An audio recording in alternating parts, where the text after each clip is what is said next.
And sometimes in my private moments, I weep because I've never seen this kind of corruption. Nakita ko yung mga extortion, mga pangikikil. Pero believe me, this is something very, very different. I can only bow my head and express my frustration. It's a sacrifice. Sometimes I think the safety of my family. Napakahirap labanan ang korupsyon. Dahil lagi na lang may mga taong wala nang ginawa kundi mamuliti ka at sirain pa yung ating reputasyon.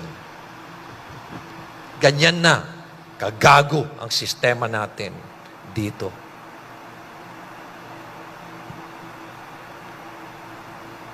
Nakikipaglaban na tayo araw-araw, sacrificing our safety, sacrificing our life.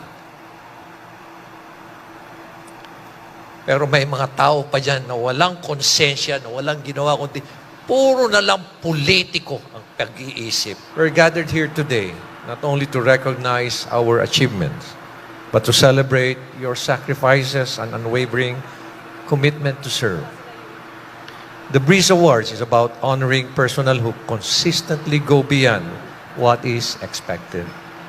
Those who embody excellence, deliver extraordinary results and services, and those who serve with overwhelming, enthusiastic dedication.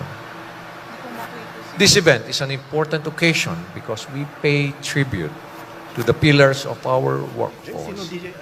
Our retirees who have given the best years of their lives in service, the families of our departed colleagues whose legacy continues to inspire us, our loyalty awardees who prove that true dedication is measured by years of steadfast commitment, and finally, our outstanding employees of the year who set the standard for excellence and professionalism. We also commend our employees' choice honorees who earn the trust and respect of their peers, our exemplary departments who show the power of collective efforts, and the Star Family Awardees who remind us that service is not carried out by one person only, but supported and nurtured by family values of sacrifice, love, and dedication. Public service is never easy. Each day calls us to go beyond ourselves, to smile even when we are tired, to give even when we are already stretched thin, to rise above challenges and stand firm for the people who depend on us. Yet, it is always a sacrifice that is filled with a lot of fulfillment. And this is precisely what I'm going through now, at present. I've never been so busy in my entire life. Ngayon lang. And I would like to apologize to each and every one of you if I cannot perform my task as your mayor of the city of Baguio. It's not an easy task, believe me. It's very challenging and it is very dangerous as well. Fighting all these very powerful and moneyed people in our country today. And I was expecting, I anticipated that corruption is widespread. But now that I've been going around the country, I've never expected that it is just so deeply entrenched. The magnitude is unbelievable. The magnitude is incredible. Corruption, especially in the infrastructure projects or infrastructure sector, has already become a cottage industry a livelihood program. Sa dami ng pinuntahan namin mga projects, wala ni isa kaming nakitang maayos.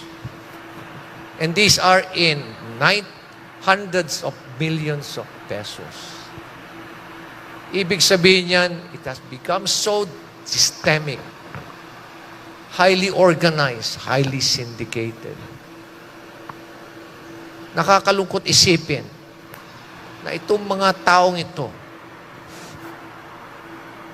sinisira nila ang kinabukasan ng ating bansa. And please, let us not allow this passion to address corruption short-lived. It should be a long-term engagement. Huwag po natin pabayaan na nakawin nila ang kinabukasan ng ating mga kabataan. Huwag natin pabayaan na nakawin nila ang kinabukasan ng ating bayan.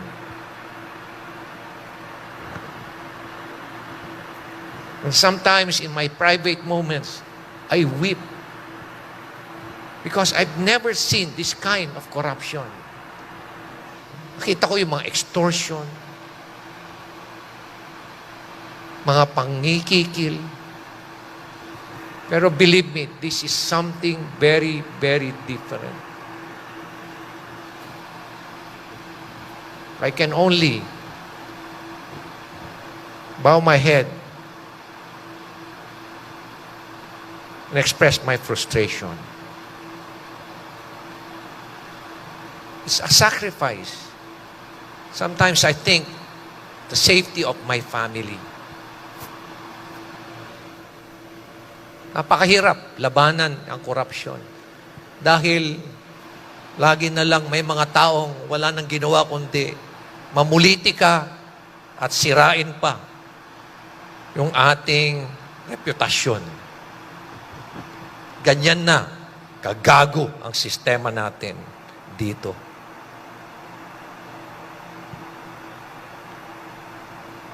Nakikipaglaban na tayo araw-araw, sacrificing our safety, sacrificing our life. Pero may mga tao pa dyan na walang konsensya, na walang ginawa kundi puro na lang politiko ang pag-iisip.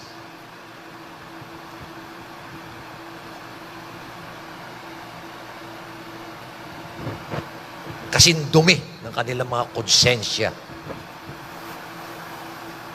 They're no different from these very powerful people who continue to destroy our nation. Let me go back. Please know that we deeply appreciate the support each one of you have given to our advocacies. Even as you understand that sometimes some of us need to be away to fulfill our task beyond what we do in our city. Everything we do, everything we push for is with one dream in mind, so that future generations will no longer have to endure the struggles and difficulties that we are experiencing today.